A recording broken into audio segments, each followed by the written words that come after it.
क्योंकि माता सती शिव को अपने हृदय में बिठाती है।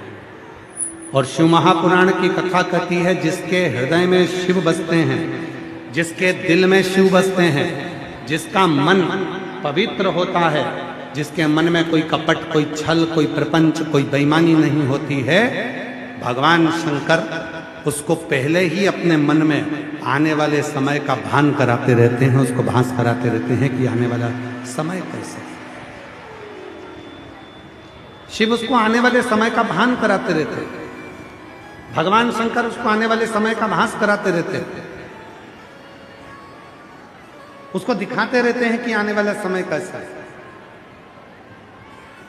इसीलिए शायद एक घर की जो स्त्री होती है, घर की जो नारी होती है, घर की जो माँ होती है, घर में रहने वाली जो स्त्री होती है, वो थोड़ा सा उसको पूजन करते करते, भजन करते करते, स्मरण करते करते, सबकी सेवा करते करते, सबको भोजन कराते कराते, सबकी सेवा करते करते, घर की स्त्री में एक अलग से, घर की स्त्री में एक अलग से कोई ऐसी ऊर्जा आ जाती है, जिस ऊर्जा के कारण उसको स्मरण होने लगता है कि मुझे लग रहा है कि मेरे बेटे के साथ कुछ गलत होने वाला, मुझे लग रहा है कि मेरे ससुर के साथ गलत होने वाला, मुझे लग रहा है मेरे भाई के साथ कुछ गलत होने वाला, मुझे लग रहा है कि मेरे साथ ये गलत होने वाला। उसके स्मरण में ये बात आने लगती है।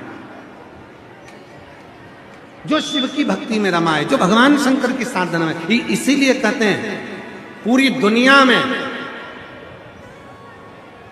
धर्म केवल पत्नी के नाम के आगे ही लगा है, बाकी के धर्म किसी के नाम के आगे नहीं लगा। धर्म केवल पत्नी के नाम के आगे लगा है, इसलिए उसको कहते हैं धर्म पत्नी। जम के बोलो, क्या बोलते हैं? धर्म पत्नी। किसी साले के आगे धर्म लगा क्या? अरे बोलो तो जम के।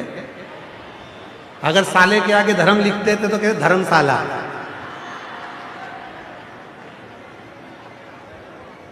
किसी साले के आगे धर्म लगा? नहीं। साली के आगे धर्म लगा? सासू के आगे धर्म लगा? ससुर के आगे धर्म लगा? किसी के आगे, पति के नाम के आगे भी धर्म नहीं लगा। आज तक किसी ने नहीं सुना होगा धर्म पति। जिसने भी सुना, एक ही सुना, धर्म पत्नी। क्यों कहा धर्म पत्नी? ये धर्म पत्नी का जो शब्द निकला है, ये मेरी माता सती से निकला है। क्यों? माता सती कथा सुनकर आई थी, और कथा सुनकर आने के बाद माता सती के स्मरण में आने लगा कि अब मेरे साथ कुछ ना कुछ गलत होने वाला है, मेरे पति का कहीं ना कहीं कुछ अपमान होने वाला है। माता सती की बुद्धि में ये बात आने लगी। और जिसने शंकर की कथा सुनी है, जिसने भगवान का भजन किया है, जिसने मंत्र जाप किया है, जिसने श्री शिवाय नमस्तुभ्यम को जपा है, जिसके दरवाजे पर श्री शिवाय नमस्तुभ्यम का स्टिकर लगा है, जिसके दिल में शंकर बैठे हैं, उसको आने वाले समय का खुद भान होने लगता है कि होने वाला समय क्या है, उसके स्मरण में आने लगता है।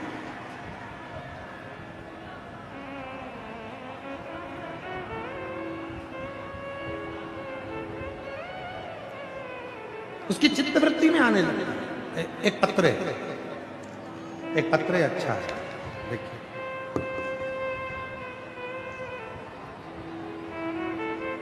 अंजू व्यर्थ की बातों से दूर होकर, आपको कथा से मतलब है, आपको सीहोर वाला बाबा कुबेर भंडारी आया है, कथा सुनना है, व्यर्थ की बातों में नहीं लगना है। कथा सुनो, अपने जीवन में उतारो, और अपने जीवन को धन्य बनाकर झोली भरकर अपने बाप के घर से लेकर चलो। व्यर्थ की चर्चा, खूब बाबा का बहुत।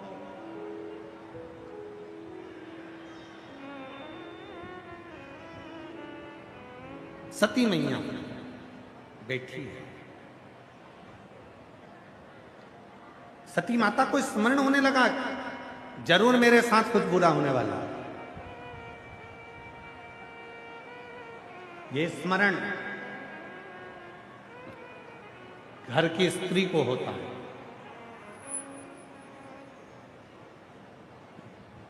कई बार घर की माताएं कह देती है मेरी आज सीधी आंख फड़क रही है, आज मुझे अच्छा नहीं लग रहा है, आज मुझे भय सा लग रहा है, बेटा गलत सपने आ रहे हैं। तो कई बार बच्चे कहते थे क्या मम्मा सब सपने तेरे को ही आते हैं, सब आंख तेरी फड़कती है, हमारी तो कभी नहीं फड़कती। अब उसको कौन समझाए? शिव महापुराण की कथा में लिखा है धर्म केवल एक के आगे लगा है और वो है घर की स्त्री। इसलिए घर की नारी को धर्म पत्नी कहते हैं।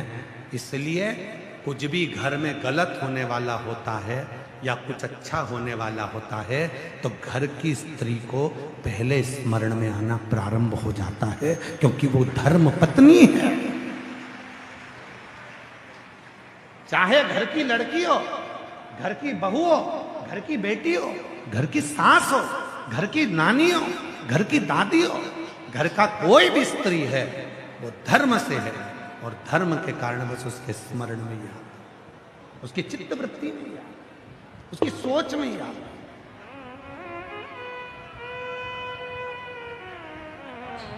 उसके विचारों में ही आता।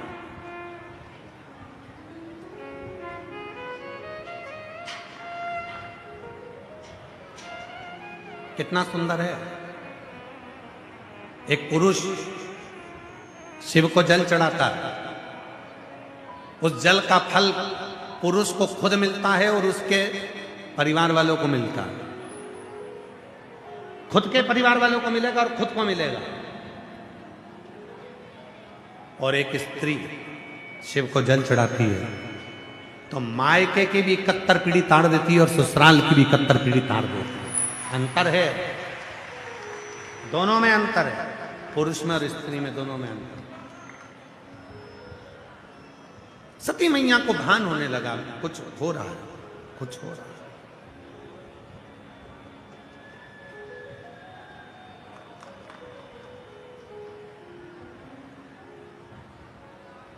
सती मैया के स्मरण में कुछ भान आने लगा और महाराज संसार में दो चोर बड़े भारी हैं जो तुम्हारी खुशियों को चुरा लेते हैं। संसार में दो चोर सबसे बड़े चोटे हैं। संसार में दो चोर ऐसे हैं जो तुम्हारी खुशियों को चुरा लेते हैं। पहले नंबर का चोर है तुम्हारी खुशियों को चुराने वाला तुम्हारी पुरानी यादें। तुम जितना पुराना अपना समय याद करोगे उतनी तुम्हारी खुशियां समाप्त हो जाएगी। और दूसरे नंबर का चोर है आने वाले समय की चिंता। ये भी वो चोर है जो तुम्हारी खुशियों को चुरा लेता है। इसलिए शिव महापुराण की कथा कहती है ना पुराना याद करो ना आने वाले समय की चिंता करो। आज की आज शंकर के मंदिर में एक लोटा जल समर्पित कर कर अपने बाबा को याद करो, जिससे आने वाला समय भी सुधरेगा और जिंदगी भी सुधरेगी। ये अपने सुख को चुरा लेते हैं, ये अपने सुख को चुराने वाले हैं। एक पत्र है, अच्छा है, देखिए।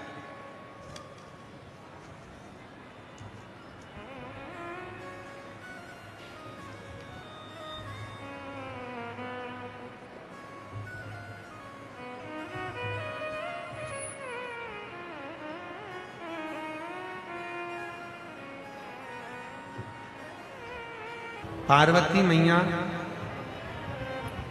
भ्रमरी बनकर, मधुमक्खी बनकर एक पुष्प के अंदर जाकर बैठी और उसी पुष्प में पार्वती जी शिव जी की साधना करने लगती। भगवान शंकर की साधना में, भगवान शिव की साधना में माता पार्वती जी डूबती। शिव साधना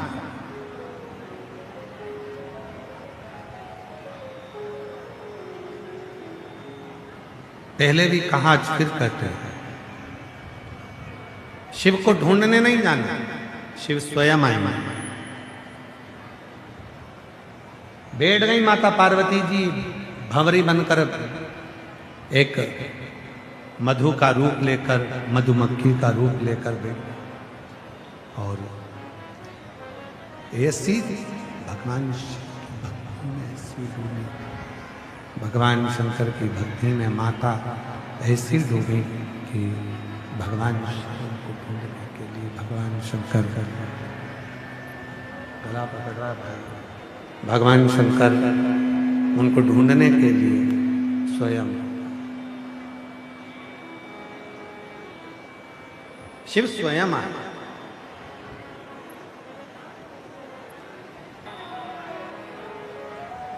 बीमारी आती है तो जाने में थोड़ा समय लेती है।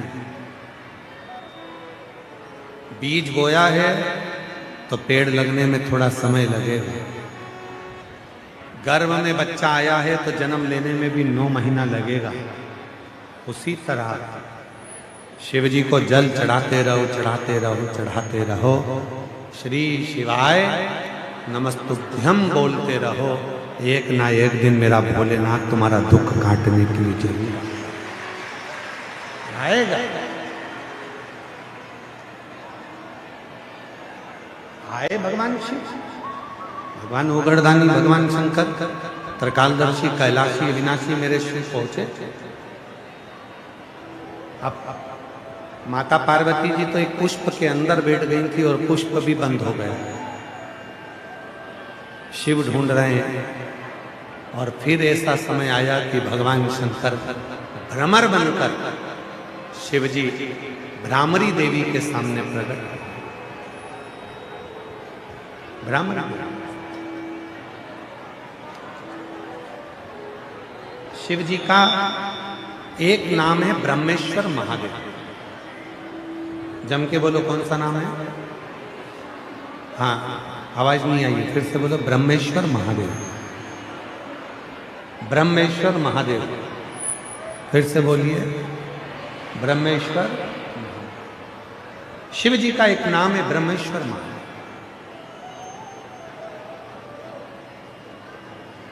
ये कंधे से लेकर कानों का दर्द, सिर का पीछे का दर्द, माइग्रेन का दर्द, और ये शरीर का जो ये फेस का दर्द, कंधे तक का जितना भी दर्द होता है, यहाँ से लेकर सिर का, कंधे का, माइग्रेन का, और ये कई बार साइटिका के दर्द के लिए भी वो ब्रह्मेश्वर महादेव का स्मरण सुख।